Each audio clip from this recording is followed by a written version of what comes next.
OK, well, thank you so much. So recall what we're doing. We are starting with a chiral conformal field theory and a Frobenius algebra object in the tensor category associated to that chiral conformal field theory. And we're trying to build a full conformal field theory. In our context, we choose chiral conformal field theory to mean conformal net. And I don't want to just construct a full conformal field theory in the sense that I gave at the very, very beginning of my first lecture, but we actually want to construct an extended conformal field theory. So that is what we're trying to do is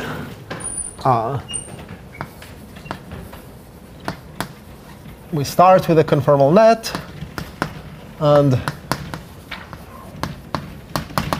a Frobenius algebra object, and what we want is to construct an extended CFT.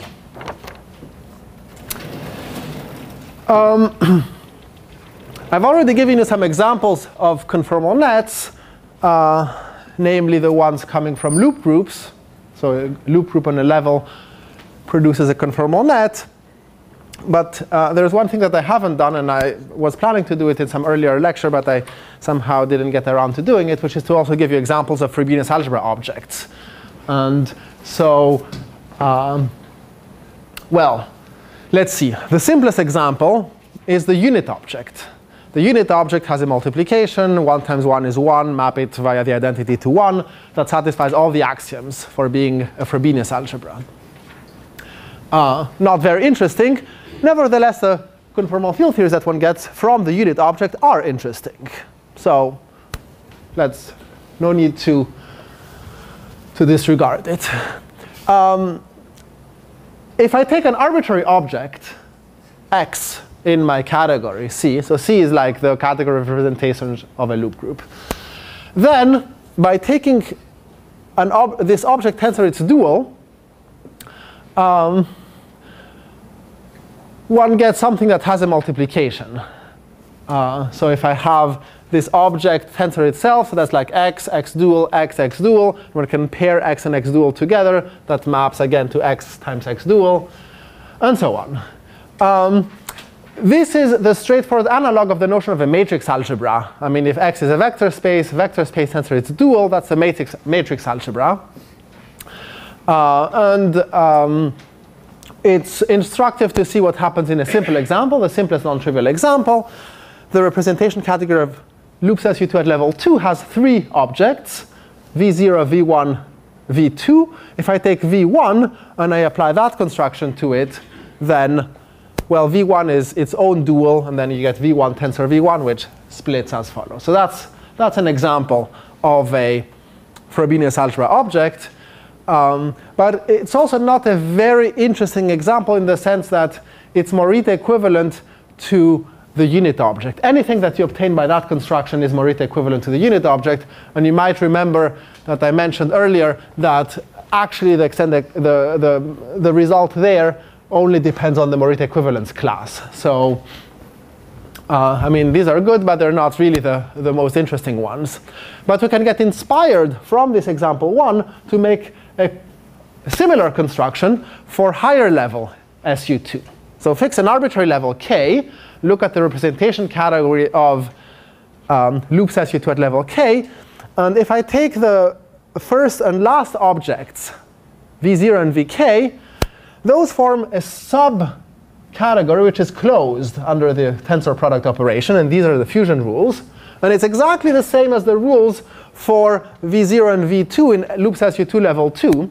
So one might hope to try to copy that construction and get an algebra object in this setup. And I put a little question mark, which is that actually it sometimes works and sometimes doesn't work. So the subcategory of the level 2 category, which is spanned by V0 and V2, is actually equivalent to the category of Z2 graded vector spaces. And this is just a version of the Clifford algebra on one generator.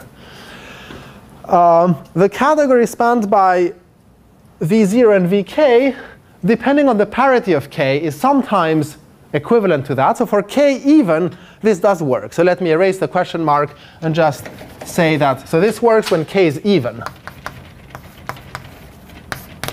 When k is odd, what happens is that the associator gets twisted by a non-trivial 3 cocycle, and that 3 cocycle kills that algebra object. So anyways, here are some examples. I just wanted to at least give you some examples of these things because, well, that's the beginning point of the construction. So I have mentioned the work of Fuchs, Runkel and Schweigert that do essentially this, well, in a slightly different setup. But I should definitely also mention the work of Longo and Riemann, who also start with chiral CFT and the Frobenius algebra object and produce a full CFT. They do it in a different context, namely the context of algebraic quantum field theory. What they take as their input is the same as what I take as my input, namely a conformal net. Frobenius algebra object that doesn't change. And their output is a net of von Neumann algebras on 2-dimensional Minkowski space. So it's a thing that assigns von Neumann algebras to open subsets of R2 viewed as 1 plus 1-dimensional Minkowski space. And then there is a condition that says that if two open subsets are such that it's not possible to have a light ray that goes from one to the other, then the algebras have to commute. Anyways, I just wanted to mention that. OK, back to business. So we start with a conformal net and a Frobenius algebra Q. Let me remind you the monoidal structure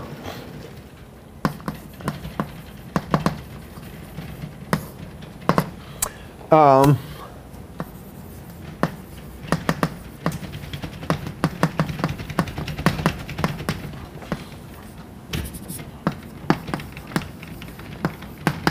A is my conformal net.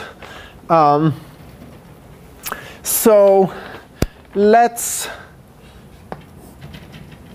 let straight A, this is A with a little curl here, be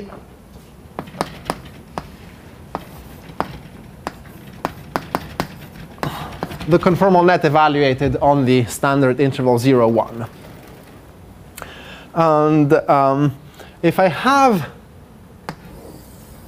a representation H of the conformal net, so this is a Hilbert space equipped with, for any interval of the circle, an algebra action, an action of the associated algebra on the Hilbert space. So suppose I have an object H of this representation category, then what I can do is look at the two halves of the circle and pick an isomorphism, a diffeomorphism between 0, 1 and this half, and look at the other half.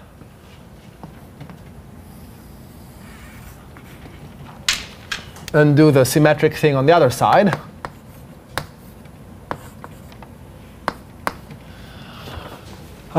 One of them is orientation preserving, the other one is orientation reversing. And the upshot is that by looking at that, what one does is one produces an embedding, a fully faithful embedding of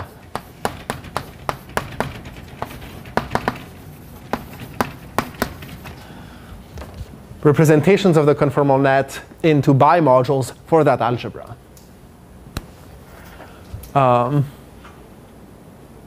So a priori, the action of the algebra associated to this half circle is a left action. The action associated to that half circle is also a left action. But this map is taken to be orientation preserving, and so one gets a left action of this. And that action is taken to be orientation reversing, and so that transforms into a right action, and they commute. And well, what is the monoidal structure? The monoidal structure is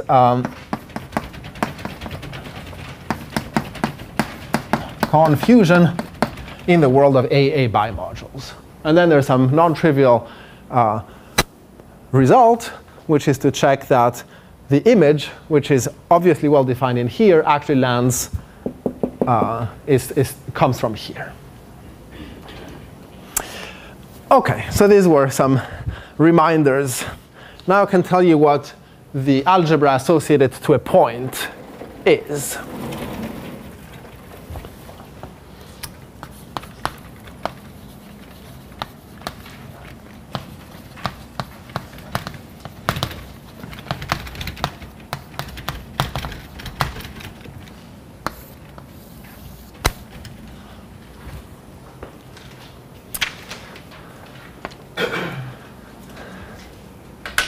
So I call it B, just because it's an algebra and I already have an algebra A. It is hom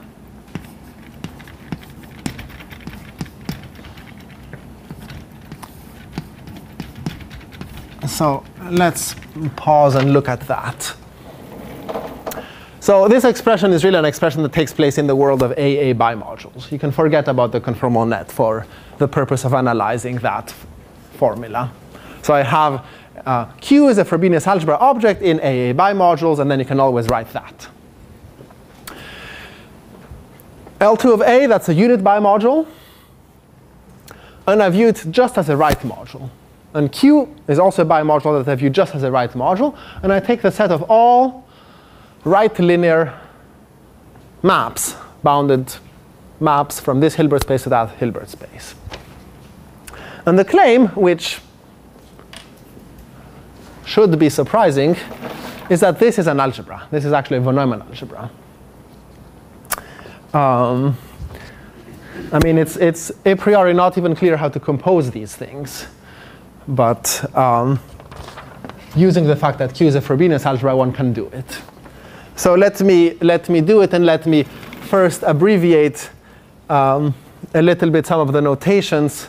So instead of L2A, I will abbreviate that to just bold 1. And instead of fusion over A, I will abbreviate that with just this symbol, just so that I don't overload the notation. OK, so we need to do a lot of things. We need to produce a product, a unit, show that it's a Sauer algebra, then show that it's a von Neumann algebra. So let's start by the product.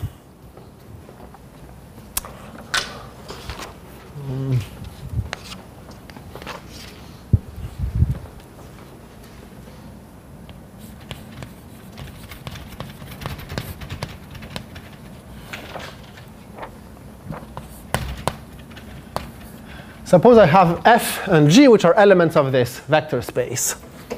I want to produce a new element of that same vector space.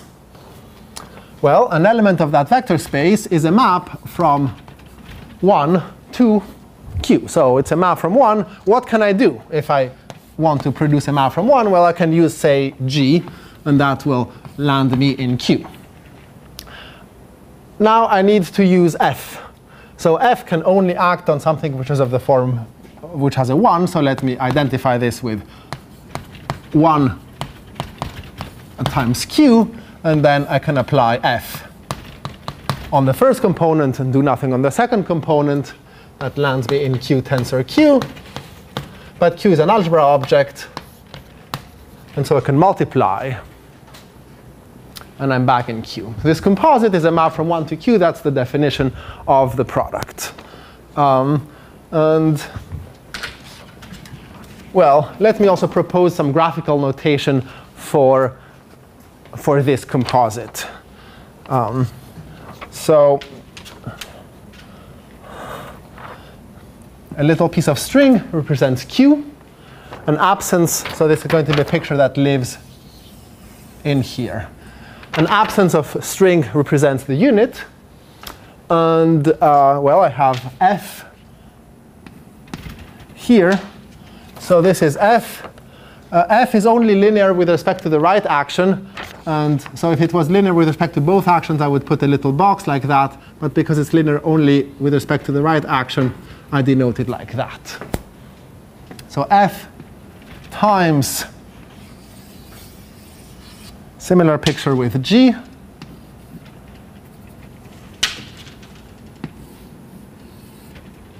So this represents Q, is by definition, and if you write that in the graphical notation, what you end up with is the following.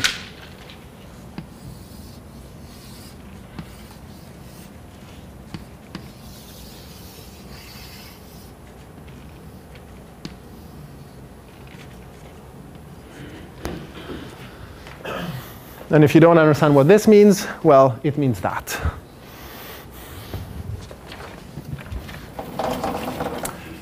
Sorry? I would expect this picture meaning to mapping from 1 to 1 tensor 1, and then mapping F times Q.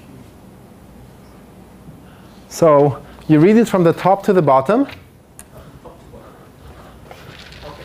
And then you start with 1, and then you do G, then you do F on the right, on the left, and then you multiply, and then you're back. Sorry. Yeah, there's two conventions. People go. Yeah, is it the same as going from 1 into 1? I mean, I guess I'm confused by the notation. Is 1 the unit in this category? Yes, the 1 is the unit. Is that the unit in the category of Riemann? Yes. So then, is this the same as the map from 1 into 1 tensor 1, and then doing F tensor G? You cannot do F tensor G. Because you could do it if A was linear with respect to both actions. And indeed, you will probably not be able to draw the corresponding picture, taking into account that this box containing F and G needs to extend all the way to the end on the left side. So this is really the only possible way of doing it. I mean, what you are proposing is something like this. F, G, little box, this. But because this box actually wants to extend, this is not possible. OK, what's the unit? The unit is simple.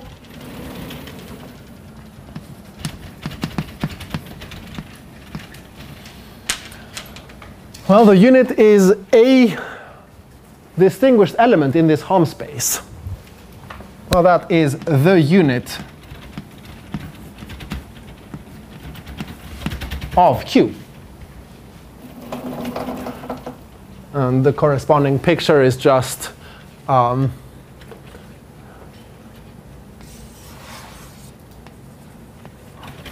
this.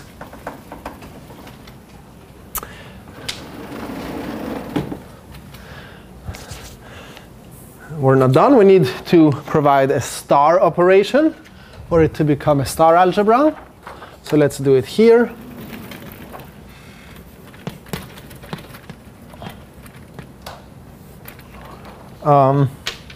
So if F is an element of that vector space, I need to define the star algebra structure. And now I need to be a bit careful. There's two notions of star. I mean, this is a map between Hilbert spaces. And it has a star. And the star goes from Q to 1. But that's not the one I want. I want a new star that is an element of the same vector space. So I use this 5-pointed star for that. So that's an element from this same space. So it starts in 1. And then I'm going to use a unit, goes to Q. I'll use the co-multiplication, goes to Q times Q. And then finally, I can use the usual star of f that will bring this q back to a 1.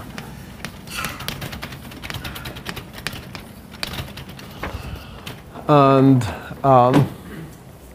in graphical notation, let me erase this one. This one is obvious. Here, I put it here.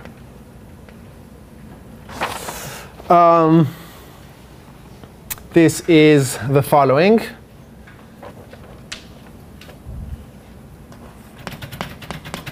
So f star is a map from Q to the identity, and which is only linear with respect to the right action. And then, well, what we're supposed to do is to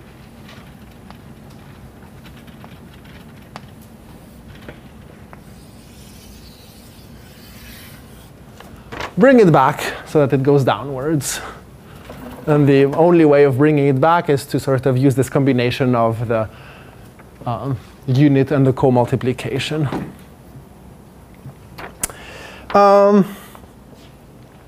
There's also an embedding of A into B. There's an algebra homomorphism, A into B, that, well, an element A acts by, here, let's do it like this. A maps to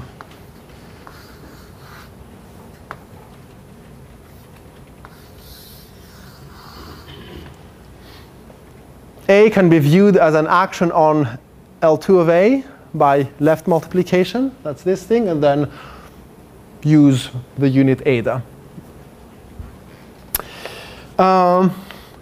And, well, OK. So now it's a star algebra. I guess, oh, it's a fairly cute exercise to check that. Well, you need to check that this is a star algebra. And this will end up using all the axioms of a Frobenius algebra. So really, everything gets used. Yep. So is the point of drawing it like that, I mean, part of it is that you cannot, for example, commute them because it goes the way. That's right. Somehow, it's the topology of these diagrams encodes which operations are allowed. So you can move, if it looks like things are the same because the topology tells you that they look like they're the same, they will be the same because of algebraic reasons. So for example, this little line here, I could extend it up or down. It doesn't seem like it matters, and indeed it doesn't matter.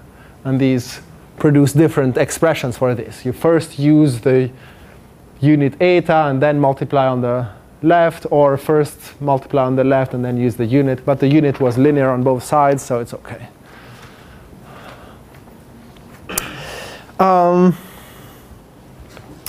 And then finally, in order to know that this has the chance of being a von Neumann algebra, I need to provide also an action on a Hilbert space. I mean, what was a von Neumann algebra? It was an algebra that's embeddable in operators on a Hilbert space. Well, which Hilbert spaces do we have around? Q is the only Hilbert space we have around. So we're going to let this algebra B act on Q.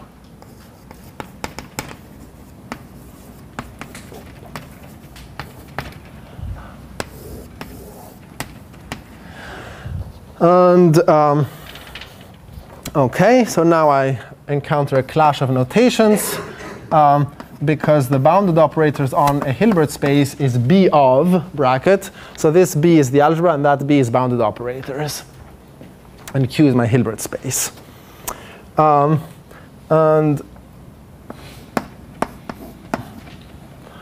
F goes to, and I can directly use the graphical notation. So I want a map from Q to Q.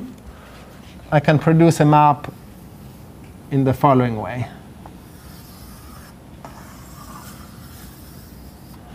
So this is I start with Q, identify Q with one tensor Q, apply F on the first factor. I'm now in Q tensor Q, multiply, I'm back in Q. And well, you can already see how this product and that action look like they're compatible with each other. This is something that it's really the associativity in the of M which enters into the fact that this is an algebra homomorphism. Something that's somewhat less obvious is the fact that Q is actually a BB bimodule.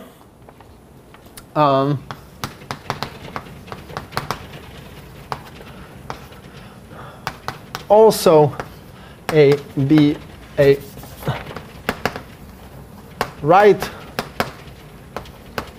B module, and the right action is given by, well, suppose I have an element f of B. What do I do with it? So I'm going to use the fact that Q is its own dual. This kind of picture tells me that Q is its own dual. Duals in the world of bimodule for phenomenal algebras can be shown to be the same thing as taking the complex conjugate. So I can take the complex conjugate of f, which is now something that's left alinear. And I'm going to, well, this would be a complex conjugate operation. I don't like that, so I also use the star to make it complex linear. And now it goes from, it's an operation from Q to the unit, which is linear with respect to the left action of A. And, well, then you hook it up onto a Q via the co-multiplication.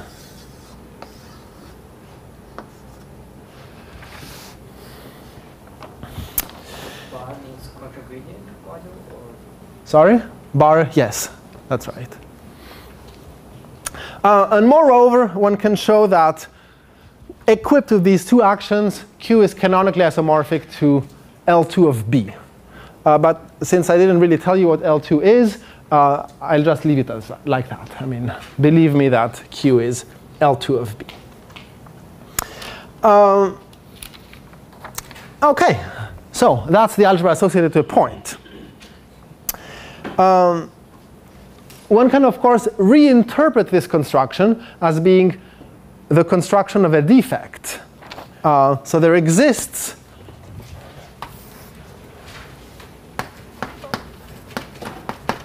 a defect D, which is a defect between the conformal net A and itself, such that D evaluated on the interval 0, 1 is that algebra B. Whenever this is an interval with exactly two colors. If it's an interval with one color, then the axioms of what a defect is tell you that you should get back whatever the conformal net gives you. And this is actually a very special kind of defects. The place where you put the point where the color changes inside this interval 0, 1 is irrelevant. For a general defect, you expect it to be relevant, but for this particular construction, it happens to be irrelevant because I've never really used anything about any location of a particular point in there. So these are defects that we call topological defects. And this construction up here only produces topological defects. But there's more defects. So one could go on to generalize. But since my point is not so much to discuss defects, rather my point is to construct extended CFTs, I'll just leave it like that. I mean, I gave you what the algebra, the von Neumann algebra associated to a point is, and that's all that I really had to do. So now let me go on to the next piece of data, which is the bimodule associated to an interval. I have a quick question. Yeah. Is it hard to show that this is its own like double commutant? D. Yes. So you're asking. So the question is, well, here's a left action, there is a right action. I told you that that Q is L2 of B. In particular, that would mean that the commutant of the right action is the left action, the commutant of the left action is the right action. And it is not very difficult to show it, but you need to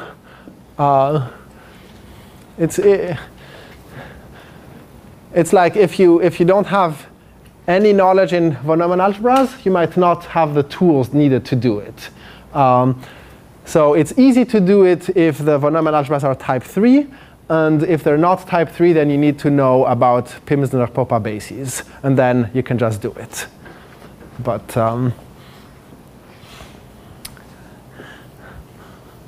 if you don't know what these words mean, then probably you're not equipped to answer that, to do that exercise. OK.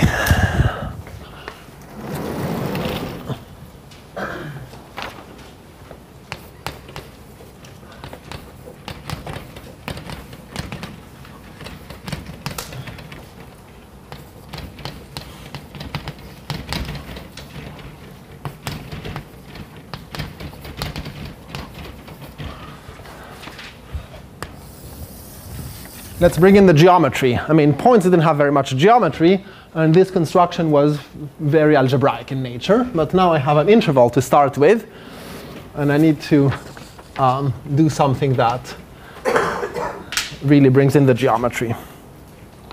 So before we proceed, it's useful to recall the picture, the Kapustin-Saulina picture, which is that if I want to evaluate a conformal field theory, say, on a surface, then what I should do is cross with the interval and then consider a defect which is located halfway. So this idea of crossing with an interval before we do anything appears in all dimensions. In dimension 0, we just wanted to assign something to a point. Well, we did a construction that seems to very much depend on the choice of interval. Here's the interval, and that is the interval by which we crossed. So we actually did a construction that depends on this interval. And the location of this defect happens to not matter. This is a topological defect. If you wobble it, you don't see any difference. So now, suppose I have an interval which is somewhere here, I. Then once again, we're supposed to cross it with the standard interval. And then what we see is something that has,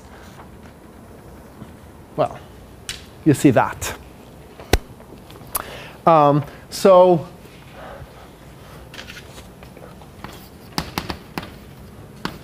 given a random interval I,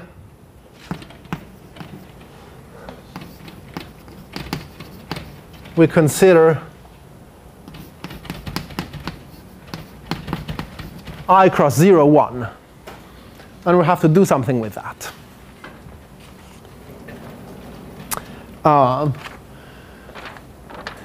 So, well, that's a two-dimensional manifold.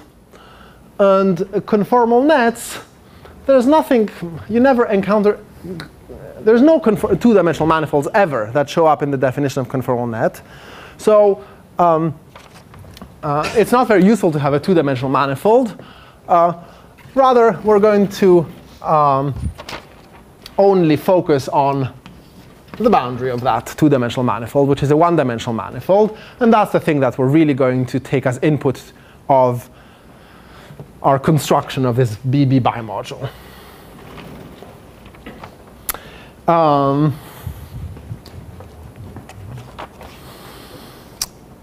So, well, what is this? This is a circle It doesn't look like a circle. It looks more like a rectangle. I mean, this is I, 0, 1, 0, 1. But if you remember from my very first lecture, I said that the intervals are equipped with colors. Otherwise, you can't glue them. And so there's choices of little local coordinates there that actually allow you to view this picture as a smooth manifold. So despite my drawing it with corners, this is a smooth manifold, closed smooth manifold diffeomorphic to a circle. And what we have to do is to look at a version of this representation category where we replace the standard circle by that circle, and then take a version of Q. Q lived in this category, but we want to take a version of Q that lives in that category, which is modeled on that other circle. So to do that, I first need to tell you a bit about how to do representation theory of conformal nets in a coordinate-independent way. And this is a very coordinate-dependent way of defining this category. I took this standard circle and did a bunch of things. Now I need to do it in a coordinate-independent way so that I can then plug in that particular closed manifold. So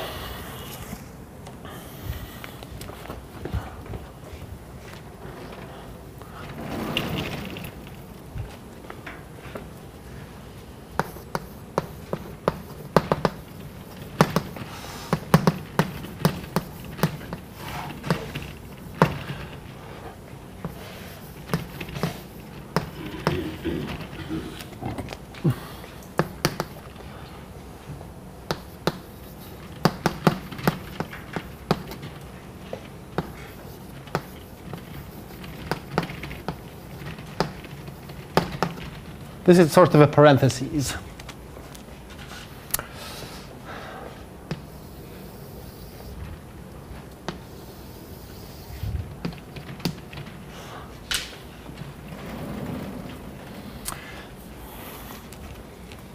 So if I have a circle, by which I mean a manifold which is diffeomorphic to the circle, but with no particular diffeomorphism chosen, just some abstract manifold,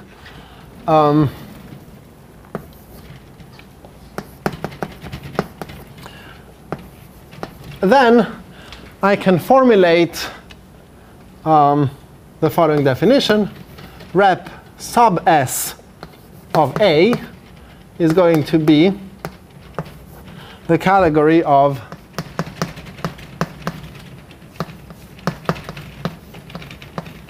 Hilbert spaces with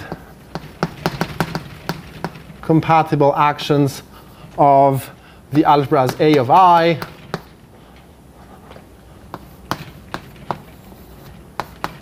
for all I subset of my given manifold. And then let me insist that I exclude the whole manifold. That's a category. Obviously, that category is equivalent to the category of representations as defined there with a standard circle. But there is no canonical equivalence of categories. If you pick a diffeomorphism, that produces an equivalence of categories. But you can try to make it canonical. It's just not possible. That category there is equipped to the monoidal structure. There is that particular. Once you pick a splitting of the circle, you can define this product. I mean, and an identification between the two halves. Then you can define the product. This category modeled on the circle S, well, you can make some choices and equip it to some product.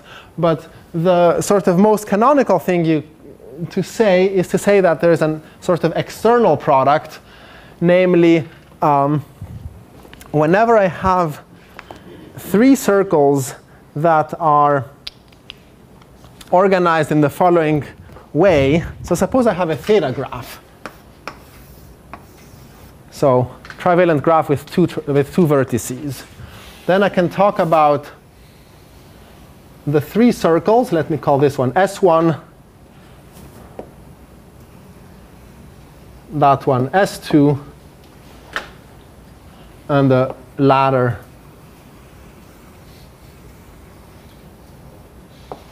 S3. And let me assume that they're all equipped with smooth structures in a compatible way. Then, associated to that picture, there is a way of taking an object of rep sub S1 of A, an object of rep sub S2 of A, and producing an object of rep sub S3 of A. That's the canonical thing that always exists. And by making sort of arbitrary choices, you can force it to look like this or like that. But this is what. That's the most coordinate independent way of phrasing this product. So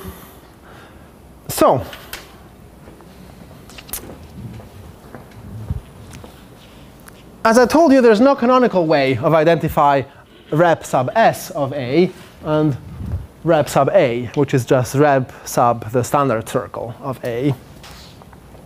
But let's try nevertheless to write an equivalence and see how we fail, because that's going to be instructive. Of course, we could simply pick a diffeomorphism between S and the standard circle, and we would have succeeded, but that's sort of boring. So let's try to do something more. Let's try to be clever and see how it fails.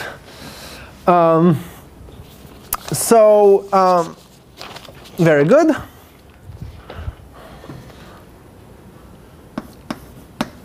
So I want to write a functor from rep A with no subscript, meaning rep for the standard circle,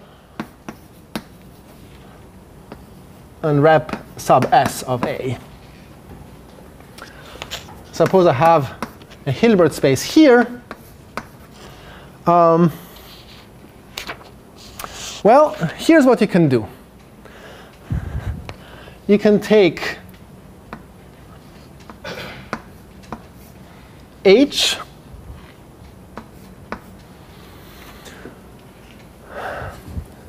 representations of loop groups, they always come with additional actions of diffeomorphism group of the circle. So let's take, and that's a general phenomenon for any conformal net, and let me explain it momentarily. Diff S1 acts on H, and I can take the sort of associated bundle construction where I have diff S1 acting on H, and here diffeomorphisms between S1 and my circle. Sorry. So when I put S upper 1, I mean the standard circle, and S with no index means, well, that guy with no coordinate. So the reason why there is an action of diff S1 on a representation of a conformal net is the following. So you maybe remember one of the axioms of conformal nets said that there are certain diffeomorphisms supported on small intervals. If they're the identity close to the boundary, these diffeomorphisms induce inner automorphisms of the algebra. Well, an inner automorphism means that there exists an algebra element that corresponds to the diffeomorphism, and this algebra element in turn acts on H. And so to diffeomorphisms supported in small intervals, we can associate operators on H. Now all diffeomorphisms, the group of all diffeomorphisms is generated by diffeomorphisms supported in small pieces, and therefore you get an action of the whole thing. The place where this argument is flawed is that if you have an inner automorphism of an algebra, there is no unique way of picking a unitary implementing it. So there's some ambiguity. And so what ends up happening is that this action is not an honest action, but only a projective action. And therefore, that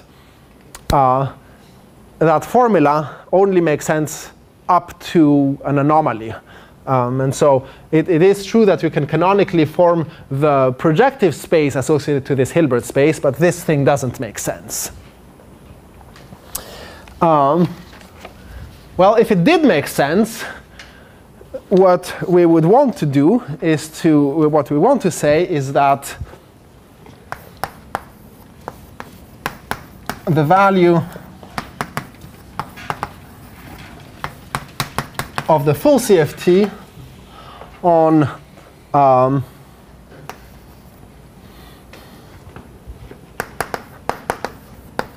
an interval I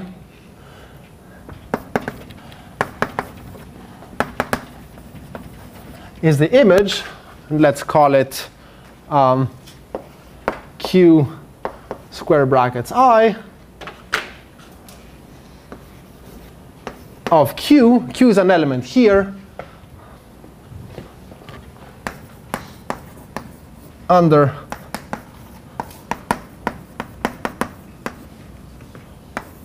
this functor. So that's what we want to do, and that's, I've just explained you why this doesn't work. So let me now explain you why this does work. The thing is that, sorry. It's this for a particular choice of S, for S being this guy here.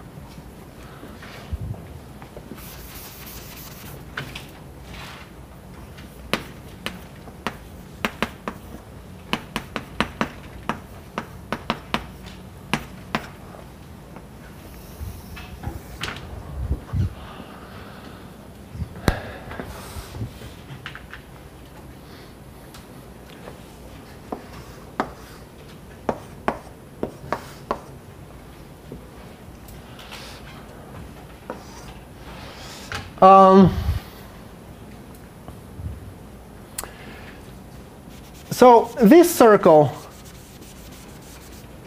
here has more structure than a random circle. Namely, it has an involution. It has the involution that exchanges the two copies of I. And so one can modify that definition by looking at a subgroup of the diffeomorphisms, namely the diffeomorphisms that are compatible with involution. There's a similar involution on the standard circle. So let's look at diffeomorphisms that are equivariant with respect to that involution. And let's call them symmetric diffeomorphisms. So here I put a subscript SYM to mean symmetric diffeomorphisms. And it turns out that the universal central extension of this S1 splits over that subgroup. And therefore, that subgroup does act honestly on H. And therefore, that construction does make sense on the nose. OK, well, that is the underlying vector space of this bimodule, this BB bimodule. Let's see what structure we have on that vector space. Well, it's an element of this thing here. In particular, it has actions of algebras A of, let me pick another name, A of j for any j inside the boundary of this rectangle. That's fine, but that's not what we want. What we want is two actions of B. And B is an algebra that contains A of 0, 1. So do we see two copies of A of 0, 1 that already act? The answer is sure enough. This is, there's one copy here, So A of 0, 1 acts here, and A of 0, 1 acts there. And if you think of the particular embedding of the interval 0, 1 into this one manifold, one of them is orientation preserving, the other one is orientation reversing. So it's really one of them is a right action, left action, the other one is a right action. So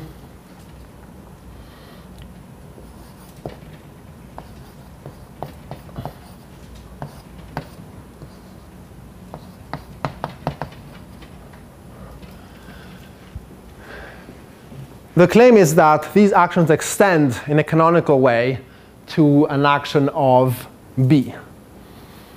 Well, let's look at those constructions. We have these two constructions here. They say that there's an action of B on Q. So this is an action on the standard Q, the Q that lives in this category.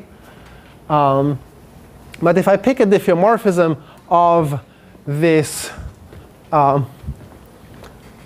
funny circle that sends this interval to the left side and that interval to the right side, then I will see an action of Q. The Hilbert space is Q. The Hilbert space is Q bracket I, and then this A of 0, 1 action, the two actions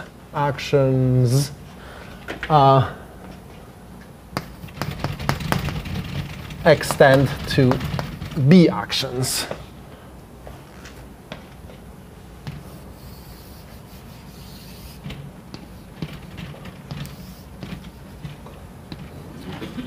And to see that this one extends, then we pick a diffeomorphism of this circle onto the standard circle that sends those 2 points to the top and bottom. And to see that that one extends, we pick a diffeomorphism that sends those 2 points to the top and bottom.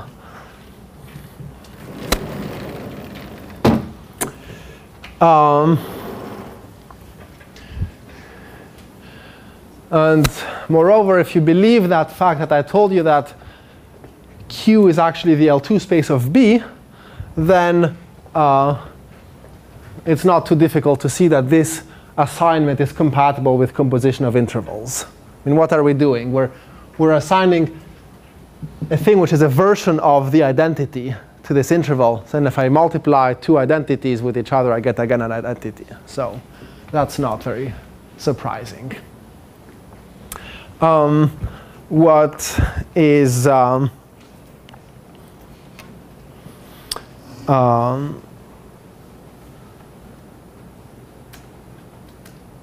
so let me write it down. So what we have is, let's see, where do I want to write it?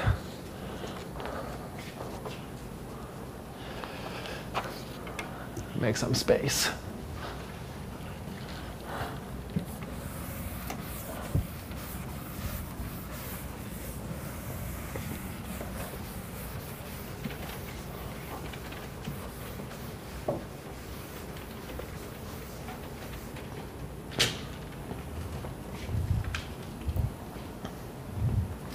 So if I have two intervals, I1 and I2,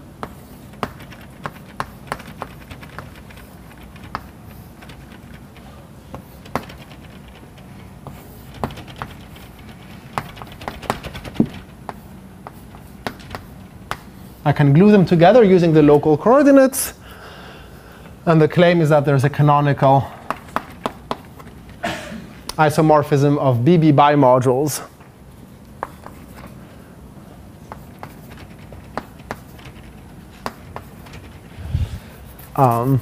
between the fusion of those two guys and the one associated directly to the interval. And as I said, that's not a very, I mean, that's a necessary thing for things to be consistent, but that's not a very impressive check.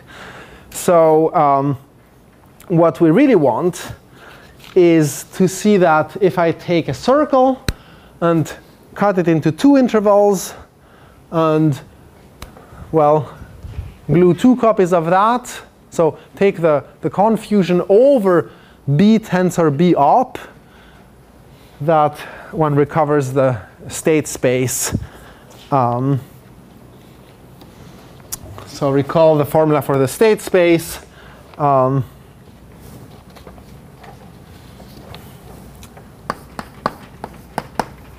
H full is the direct sum indexed over some choice of irreducible objects for this category of representations of Hom QQ lambda fuse from the top onto Q mu fuse from the bottom, sorry, mu dual.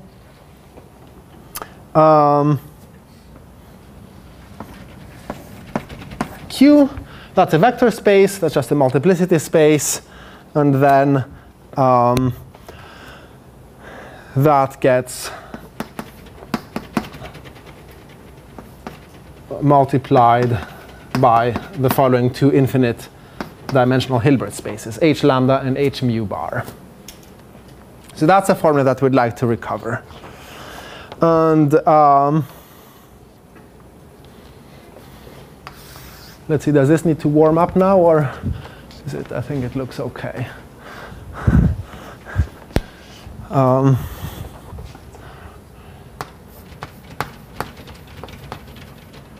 I'll finish by giving you a theorem.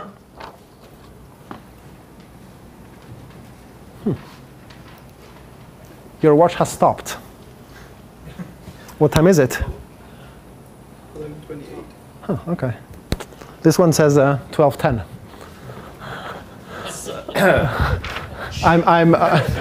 I will be finishing on time, but it's, I guess, pure luck.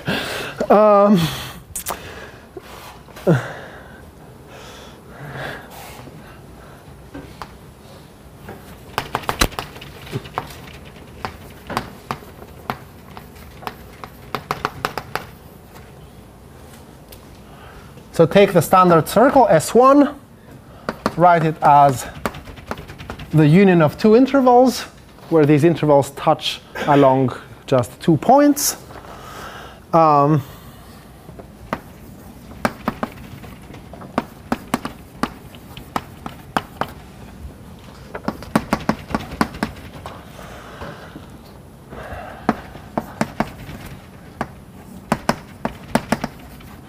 So what do we do?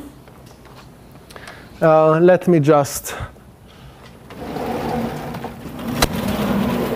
draw a picture for what we're doing. I think it should be pretty clear what we're actually doing. So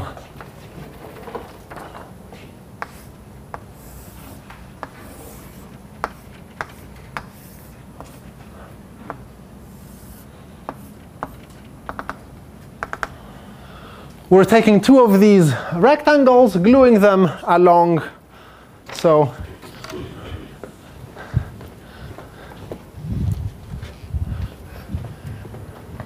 here we have the algebra B. There we also have the algebra B.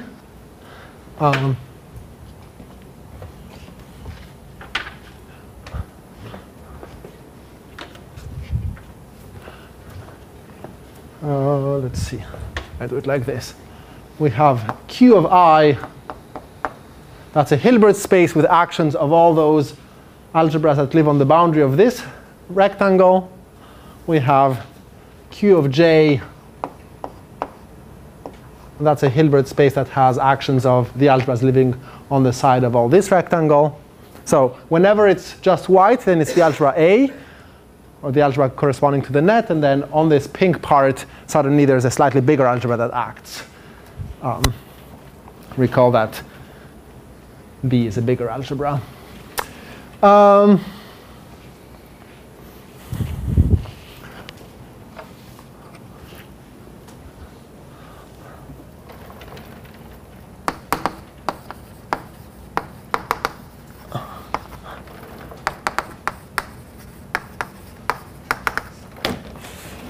Here, I'm towards the end of my talk, so I can write on that board.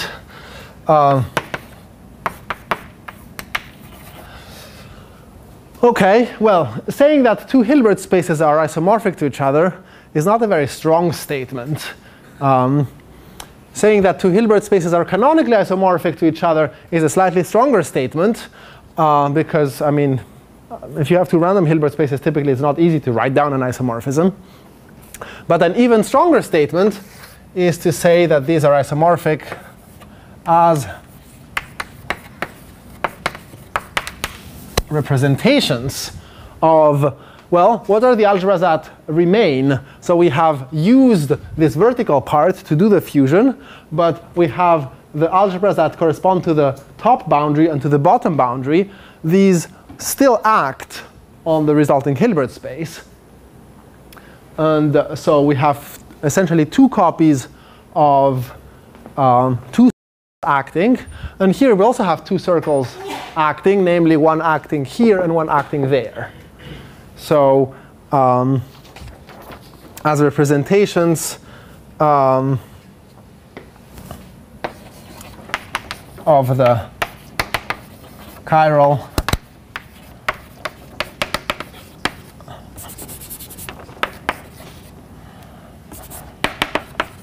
and antichiral algebras. So let's say that these here are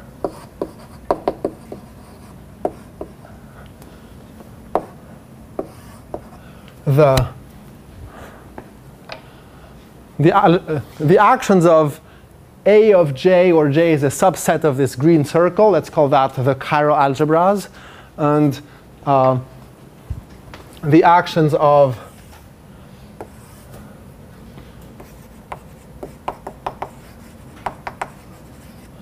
those,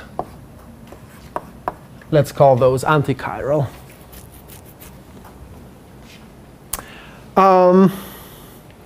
So let's see.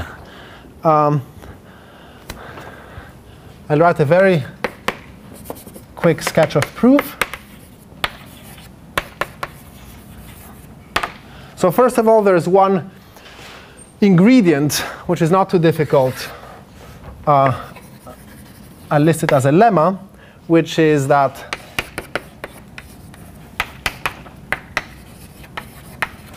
for an A module H,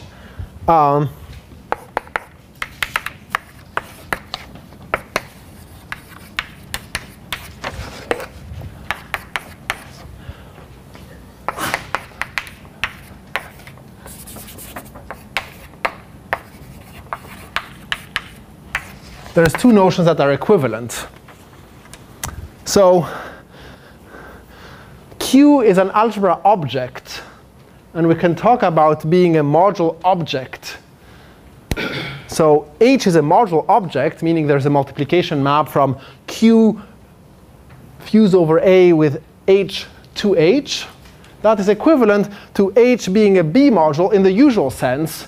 Well, to having a B module structure extending the A module structure. And those two things are equivalent. Somehow that's a lemma which is needed in order to, well, here we have the notion of a QQ bimodule map. So we need somehow to understand that. But that lemma allows us to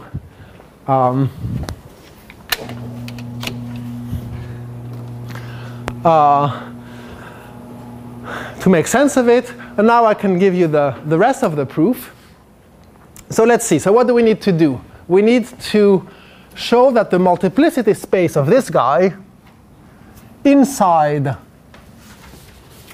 this is given by that crazy formula here.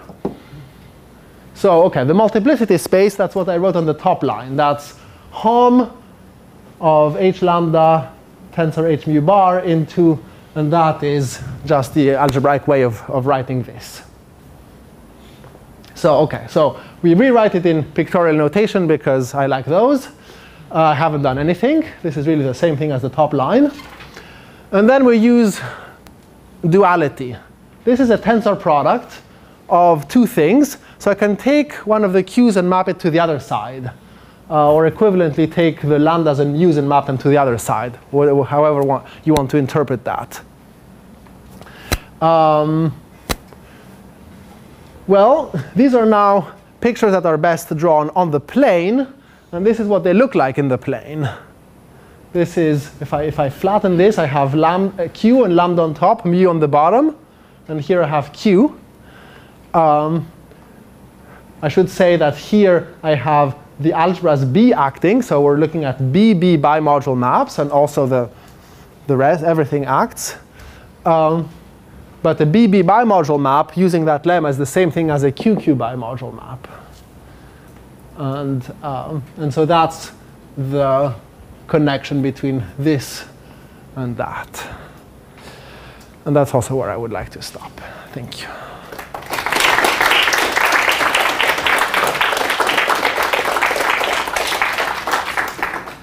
Well, thanks very much for the wonderful lectures. Questions? So on the blackboard, you said something like it's a BB bimodule, which happens to be vertical, so like from two space. What can we say about this QI as a BB bimodule? The question is this bimodule here, QI, how far is it from being invertible?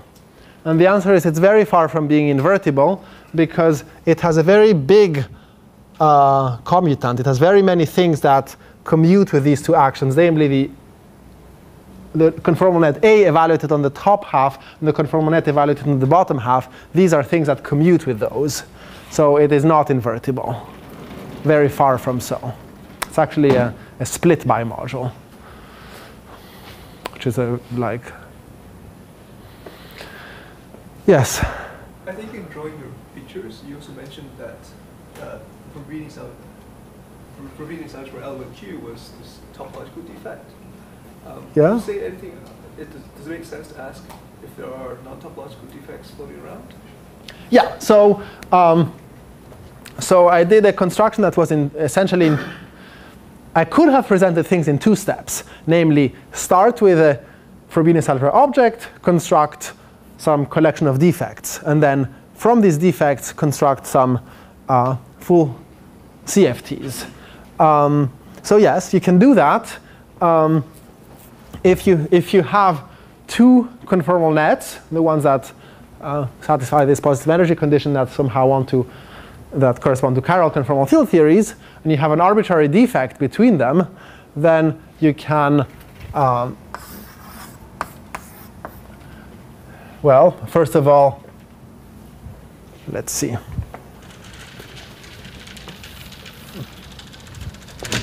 Have an arbitrary defect. So you can make sense of putting that defect in the middle of the interval, and then that produces a von Neumann algebra that we say that's the algebra associated to a point. And then you can try to do a similar construction to the one we did for the case when it did come from a Frobenius algebra object, to try to assign a version of L2 of that algebra modeled on this interval. And you can do that. So it essentially all pretty much goes through. And well, you get examples of what are called heterotic conformal field theories, meaning conformal field theories where the two chiral parts are not necessarily the same. So yeah, you can do that. Can one see the condition on a Frobenius algebra object by looking at the diagrams for, let's say, if you apply the star twice? Is there a diagram of the Frobenius algebra? Yeah, well, let's do the stars twice, because that's OK. So I do the star, and then I do the star again. So what am I supposed to do? So I do the star again, this star. I'm supposed to take that whole picture, flip it upside down. So I see the usual, the f that I started from, and this picture. And now I'm supposed to glue onto that this little guy. So I get this. Well, that should be equal to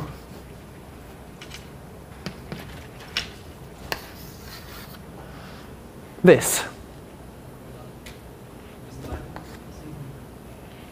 So, well, you use some axioms of here you use the, how do you do it? You first, let's see, so you have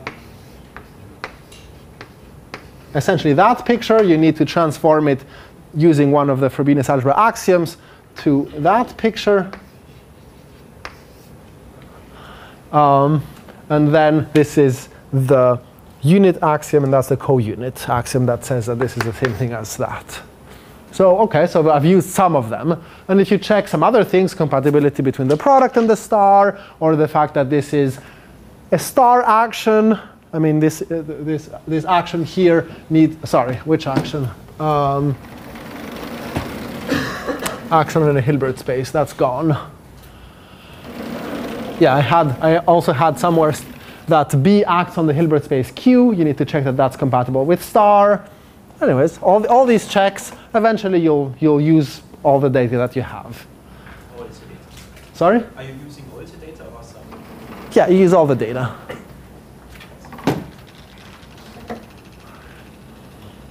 Other questions? Well, let's thank Andre again for the wonderful.